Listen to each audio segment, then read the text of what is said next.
Next fourth number, जैसे वो क्या है, in English will say What is? what is. Everybody knows about that. How we will say in with contraction? Words. Words. What is will be with contraction words. Words. Practice with me. Okay. And stay with me. I brought so many sentences about that. Okay. For practice. Let's see our main topic. Number 1.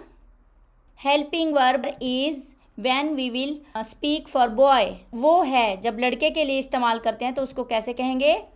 He is. He is. How we will speak in spoken English? His. His.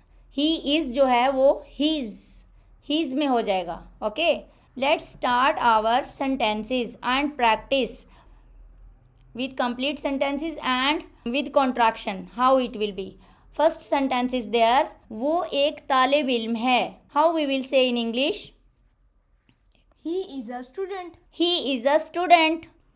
How we will speak in with contraction? He is a student. He is a student. He is जो है वो contract होके his हो गया. He is a student पहले ऐसे था. Then when we will speak in with contraction it will be like that. He is a student.